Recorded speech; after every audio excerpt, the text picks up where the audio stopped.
Hello and welcome to Model Mania, the show that is all about the passion for recreating the world in miniature. And today we're scaling on down in four-wheel drive and building from scratch a brilliant little racer like this one here. All, I might add, under the skillful direction of Model Maestro Malcolm Mitchell. Malcolm, welcome to the show. Nice to see you. Hi, Kevin. Nice to see you. So tell us about this vehicle now. Why are these so popular? Oh, I think they're fun to build. They're fun to race. You can join clubs all around the country, meet new friends, you can get involved in championships, you can do all sorts of things. Plus you learn a lot of skills in building the thing, practical skills that you can apply to full-size cars in the end, And any particular reason the 4x4s are popular? I think the 4x4 is so popular because it's a go-anywhere sort of thing. You don't have to have a special racetrack, smooth surface, it's all things. You can take it in your back garden or up the park, have some good fun with your mates locally. Crash it around the garden? Absolutely. And how quickly do they go? This one can go up to 40, 50 miles an hour. 50 miles an hour? Some of them with a 2-3 gearboxes, larger scale, can go even faster. Well, that is just one of the vehicles that we're going to be looking at. Also coming up on today's show, we will be looking at electric-powered off-roaders in action. I joined over 120 competitors taking part in one of the British heats for the World Off-Road Model Championship. And there's a chance to discover the model-making secrets of Gerald Wingrove, a man with an international reputation for recreating the world's finest cars in the most incredible detail. Not the type of models to go thrashing around a muddy field at 50 miles an hour, but this one is, well, if we ever manage to get it finished, Malcolm. So let's talk about kits now. What kind of kits are available? Oh, there are thousands of kits available in various scales as well. The most common scale is probably 10th. We're having a go at an 8 scale one here, and you can get this in nitro-powered or electric. So, for me, being a novice and everything, I'd like to just get up and running straight away. Would there be a kit available? Yeah, there are. There are kits virtually ready to run. Some 90% finished, some even more than that, which takes very little time to put together. Just put the wheels on, paint the body shell, you're away. Just fit the radio gear. That is my kind of thinking, absolutely. So, a lot of pieces here to assemble. What kind of tools are we looking at? Just basic tools. Any specialised tools that are needed are usually provided by the kit maker, like these special Allen keys.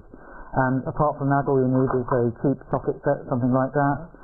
A little screwdriver set you can get for a couple of pounds, not expensive. Pair of pliers, craft knife, scissors, cutters. The usual thing you've got in a hobby box. Nothing specialised at all. Well, Malcolm, that looks pretty serious over there. What's all that? Oh, this is just a little portable workstation I made from a bit of MDF. A couple of bits of plastic waste pipe glued to it with a hot gun so I can stick all the tools in. It means I can take it around the house where I want it. If I want to be in the warm in the kitchen rather than out in the garage on a cold workbench. That's ideal. It's also ideal for people in flats or limited space. It can go anywhere. Even in the kitchen? Oh, yes. Provided you get the permission first. Absolutely. But before we get settled into all the hard work here, time now for some inspiration from a man whose model talents have earned him a worldwide reputation. That man in question is Gerald Wingrove, and he's responsible for making the most beautiful and detailed classic cars, not from kits, but from raw metals.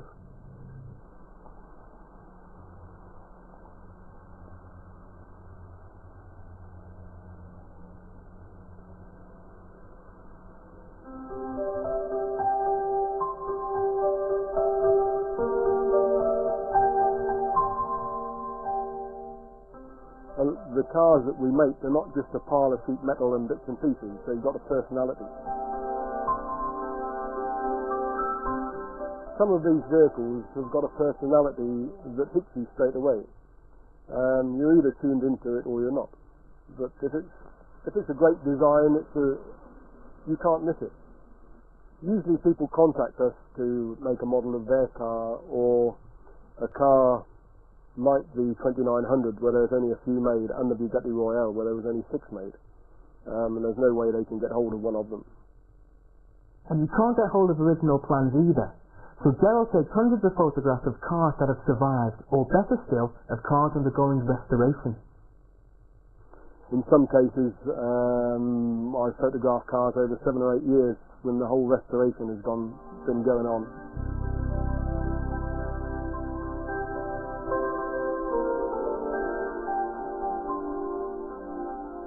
During the research for the Bugatti Royale, I found that Ludwig Weinberger, who had designed the car originally for Dr. Joseph Fuchs in the early 30s, was still alive. And he kept all the photographs that I had taken of the car as it is today, and gave me notes on how he remembered it, and even the colour sample of the yellow, which is apparently German post office yellow. But one of the most interesting things that he gave me was a piece of the original Hungarian pigskin upholstery that he'd kept in his desk since 1931. Once the research is complete, Gerald's wife Phyllis begins the painstaking process of turning photographs into scale drawings on computer. These are so detailed, they've even been used for building full-size cars, not just models. I think one of the main things that I enjoy in life is creating things, whether it's handwork or even gardening or cooking. It's something I just enjoy. And being married to Gerald has been something rather special because I've been able to enter into a completely new field, engineering, drawing, computer work, which I found quite fascinating. Gerald then produces his own sketches, working out how he'll make individual scaled-down components. The first piece we start from the ground up is the wheels. The tyres, I do a pattern in Perspex and then make moulds from this, which then I produce the rubber tyres, and then it's the spoke wheel. The hubs and rims are turned up on the lathe, and I use a 12-thou drill to drill the holes. On the Rolls Royce there are about 70 odd spoke holes. On the 2900 Alpha there's 82.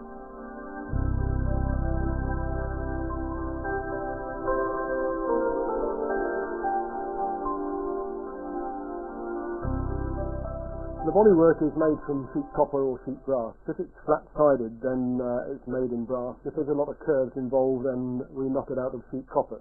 But before we can make something like this, we need a hardwood buck. And this is the buck for the Mania Alpha. Because there's a lot of curves on this one, then things like the fenders will be made in several pieces. But because the thickness of the wood is not very much, you would damage it if you beat copper over that.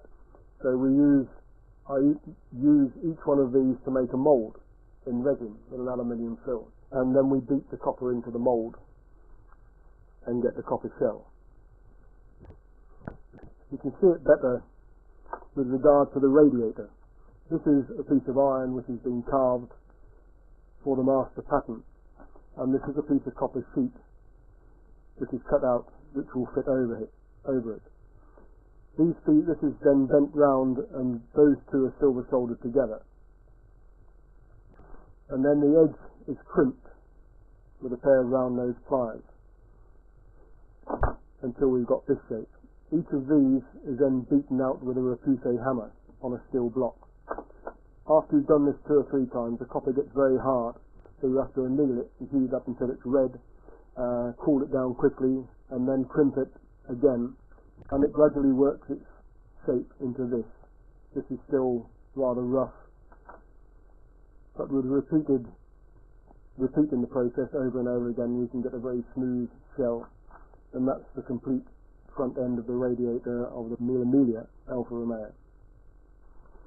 With regard to the price of the models, this is something we never discuss because the models are commissioned by private individuals, and we don't think it's a done thing to discuss this sort of thing. However, there was one model which was built for a Hollywood film producer, who died recently, which was put into the Auburn Court Duesenberg Museum in Auburn in Indiana, and they had that valued on their side at $25,000. And worth every penny, if you ask me. I don't know whether one of our Ford Escorts will be snapped up by an American museum, but you never know. One thing I do know is we're building our car here, and what are we going to be starting with, Malcolm? We're going to start with the suspension and the shock absorbers. Get each of the 4 corners done so that it's ready to go on its wheels. Any particular reason why we start on the It's shock? probably the trickiest part of the whole operation, but it's very straightforward as long as you follow those instructions to the letter. Well, that sounds easy enough. Yeah, following the manual, that sounds easy, but here we go. Well, here's the shaft. There's the body of the shock absorber. I've already fitted the piston there. That simply slides in place, just like the real thing. So that you've got, make sure it moves freely up and down, and then we fill that with the hydraulic oil, if you'd like to dribble that in. And as you do that, I'm going to move that up and down to get rid of all the air bubbles, which is very important, otherwise you get spongy shock absorbers. Okay? You don't want any of that, do you? No. You don't suffer for that. So then basically you're bleeding the shock like you would do on a full model, yeah? Absolutely, yeah. If you top that up, that's fine. Yeah, great. On with the rubber cap, which is the seal, which keeps everything in place, and then on with that cap. Of course, Malcolm, why are you just doing that? There's so many screws, so many different bits and bobs. How do you keep track of everything? Well, it's very important actually, because all the bags are marked with numbers, and they all refer to the instructions. Each bag is numbered according to which stage you want to be working at. Sure. So what I do is I put a number on the bottom of each of these pots here and put the contents in there, therefore they don't get the bits mixed up. Very good. Right. Okay. That's great. That's moving freely. Okay. Next thing we do is put the ball end on there, but very important to keep this shaft scratch free, because if that gets marked, that's going to jam up on the... Hair pliers, maybe? Hair pliers, yes, but we put a little bit of cloth around there to... Oh, I see. Protect it. Okay. So you I have to hold that tight, and then that allows me to screw the end of that shaft. And is that why there's no rough edges then inside the pliers here? Absolutely. If you use pliers with serrated jaws, you're going to mark it through the cloth even. Right. Okay. Okay. That's working a treat now. Brilliant. Okay. On with the spring. Okay. Just slides over the top. Sure. You just put that on top there, huh? That's right. The little spring. And this is all explained in the manual. Right? Absolutely. All in the manual there. And then if you'd like to clip me off one of those little... See, I wouldn't know which bit to take off here. It's like, okay, it's that bit, isn't it? That's great. And that's the top cap which we fitted there. Sure. Okay. I see, yeah. Right. Okay. Now, on with putting the wishbones on. That's the next stage. Lower wishbone, upper wishbone. It's a matter of simply inserting them in the right place, pushing the shaft through, and making sure everything moves easy. Push the shaft in the top wishbone, making sure that moves. All okay. We put the bearings in the hubs. They can be replaced later with ball races, which are great for racing, and it's the first hop-up or modification you do to one of these things. Any other expenses putting those in? Well, yeah, they do cost between sort of £15-25 for the set, but you know it's well worth it because of the improvement that it gives in the rollability of the chassis. So Malcolm, obviously when this is going round, splashing around the garden at say 40-50 miles an hour, and the wheels are bouncing up and down, is there anything that you can use to prevent that from snapping, or...? Well, there's a lot of vibration, and obviously screws can come undone, and if you haven't used the proper nylon nuts that they provide in the kit, here's one here, you can see the blue nylon inside the nut there, it stops it vibrating loose. If you haven't got those, then it's worth putting a little bit of lock nut or screw lock onto the thread, and that will stop them coming undone through vibration. You just push that into place through there, and it's ready to go. Ready to fit our shock absorber in place. The shock goes in there? Which just get it up the right way. That locks in there. Goes into that lovely slot there, and onto the and it's on. Shaft there. Well, the building work is going to continue right after the break, and also I will be enjoying the thrills and spills of an electric-powered 4x4, battling it out at a special race day. We'll see you soon.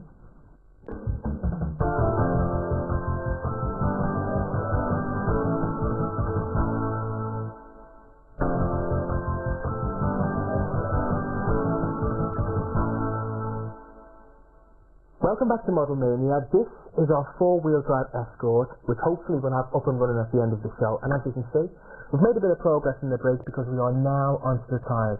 So Malcolm, how important is it with your choice of tyres? Oh, very important. I mean, with a kit like this, you get a standard tyre, which is a good all-round usage, so it doesn't wear out too quickly. You can have a bit of fun with it. You're not having to change it all the time. But if you're going to go serious racing, you've got the same choice with the model as you have with the real racing cars. You've got the choice of compound, the choice of tread patterns, the lot. You know, if it's cold, you use a softer compound. If it's wet, you use a wet weather tyre. Exactly as you see on the Grand Prix. But hopefully a bit cheaper. A little bit cheaper, yeah. Yeah, about £6 or £7 a pair for the middle of the range type tyres. And would you have to buy them pairs, or can you buy them individually? Or? No, you buy them in pairs or sets, but you can use individual ones if you want. But it's best to do them in pairs when you're replacing them. And that's the standard tyre that you get? That's the standard tyre fitted onto the kit, onto the rim there, and we've got to fix that in place using super glue. Otherwise, when you open the throttle, the wheel will turn round inside the tyre. So, very important when using super glue, we have to wear safety glasses. Because if it splashes up in your eye, you've got big problems. So all you do is open up that bead, put a little drip in about 4 places all the way around the tyre. Capillary reaction will take it round, and that's fixed. Lovely. So we've established that these go roughly about 50 miles an hour, but the smaller ones can go nearly as quick, as I found out when I went to a scale-down racing track near Worksop, where over 120 competitors battled it out in the heat at the World Off-Road Championships.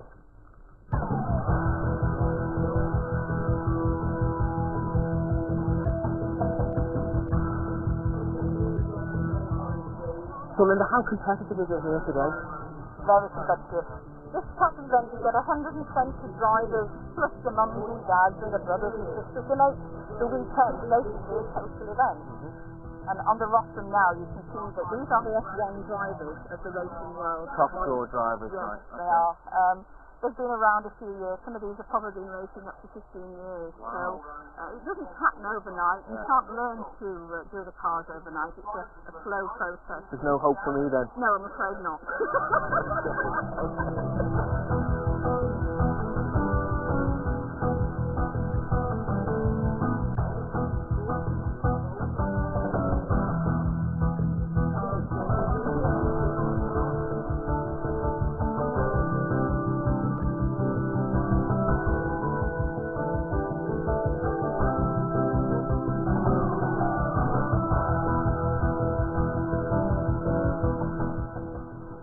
Okay, the track is empty now because we're getting ready for the finals a bit later on, which gives me plenty of time and plenty of track to have a practice. Tony's very briefly, so here goes. If you get into trouble, back off the throttle, which is it. That's the one. Keep on going. And give it a little bit to jump, that's the one, and a little left. That's it. Easy on the throttle. Try a little bit more, left and right. Easy again. Remember, you only need to just touch the steering and the wheel steer. You respond to whatever you do. Let's give it some power. Come on, open it out and steer at the same time. Give it some power. Try a little bit more. More. Come on, a bit more. Here we go. Give it more power. That's the one. Okay, the tension is mounting now. We have one final left between the two guys. They've won a heat each, but who was going to be the champion? Who was going to be the best? Who was going to be the fastest? Ellis, how are you feeling? Fairly confident. I mean, the last run went well. I'm going to put some new tyres on, so it should hopefully go alright. Are the tyres the answer? Not necessarily, but every little helps. So, brand new tyres should be a little bit better. So we'll see what happens in the last one. Neil, that sounds like fighting talk where I come from. What have you got to say about that? Well, it's going to be all over it last week because I'm going to take it. Ellis to Neil. If he can keep up, he's welcome to try. So it all hinges on the last race. Who will be crowned champion? Well, don't worry, we will be finding out at the end of the show. But take a look at this. Now, our car has progressed. Welcome. Just a little bit, Kevin. Well, you've done a little explanation. So we've done a bit of choosing, but basically we had to run it in, didn't we? So absolutely. So we've got it all finished off camera, and we've run it to make sure everything works okay. I'm just putting the alternative spring adjusters in here. We have a choice of those little spacers that can stiffen up the springs for various conditions. And just to reiterate as well, everything that we put together was followed step by step with the manual. We followed the instructions exactly picture by picture, no problems at all. It went together as dream. Okay, so like you said, now we're up to the final test over, really, like a real car. You go around first thing, make sure everything's tight. Even the bits we didn't put on, it's worth checking all the screws all the way through, all the nuts, make sure nothing's going to fall off. A bit embarrassing if it flies off. Since the steering failed or something like that. When you're entering the World Championship or something, yeah, absolutely. Okay. So we start from the front, make sure movement of the suspension is okay all around. Shock absorbers work a treat, as you can see. Absolutely no bounce at all, no air bubbles in the mixture. We go back into the fuel area, make sure all the connections on the fuel pipe are absolutely secure. Now, what type of fuel are we using here? Well, the fuel in these cars is a mixture of methanol alcohol and nitromethane, and the lubricant in there is either castor oil or a synthetic oil or a mixture of the two. Any two-cycle engine needs the lubrication actually to be carried in the fuel to lubricate the engine. Right. And we set up the carburettor exactly as the instructions say, so that it's a nice rich oily mixture for the running in period. And how do you know when you've got the right mixture? You just follow the instructions in it. It tells exactly how many times to turn around the mixture screw for the initial settings. Once it's running, you can then lean it off a little bit, and they have tuning instructions and what have you in the instructions as well. Lovely. Okay. Moving back, we've checked that the motor's okay, fixed down firmly to its base. We've checked the rear suspension exactly the same as the front, and we're pretty well ready now to switch on the radio and make sure the... Is there any step procedure that you need to do this first? Is it just transmitter on first, receiver on second. Area allowed, okay. And transmitter on first, receiver on second, okay. Okay, yeah. So we switch on the receiver. You can make sure the steering works alright. Okay, we've got that. Okay, we've checked all that, the travel's okay. Make sure the accelerator and brakes are alright by opening up the throttle, and make sure the brakes work by just pulling back. Right. Yep, they work a treat, no problem. Nearly ready for fire? I think we're ready for fire. I think we might. So this is going to be loud, isn't it? It is. Okay, bear with us. Start it off, Malcolm. On with the glow start, which gets the glow plug glowing. So that doesn't come with the kit, does it? So no, the radio gear and the glow start are extras, but you can get some quite reasonable deals. Okay. And are you ready for this? Well, not really, but I think so. Go on. Just set the throttle.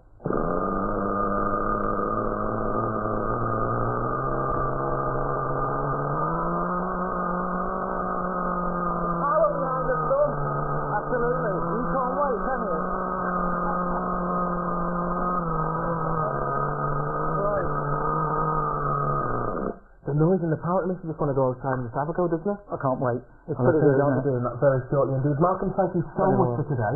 Pleasure. Show you inside of the car, and on another episode of Model Mania, we're going to be looking at the body wears, right? That's right. Yep. The bit that covers up all the hard work. Okay, lovely stuff. Now, you probably want to know who was crowned champion, don't you? Well, here is that final race, and we'll see you next time on Model Mania. So, Brian, the finals are about to start, but what are the drivers actually doing now? What's happened is that the 120 best drivers in the country have come along today. This is the second event in the championship series. The very best 10 today, the fastest 10, and the qualifying has been down to the odd second or two. It's incredibly close. They've just been introduced, and there you see them behind us up on the rostrum. And the mechanics have set the cars, the final, and there he does look the blast off now. So 5 minutes of serious racing action, just to see who is going to be the winner today.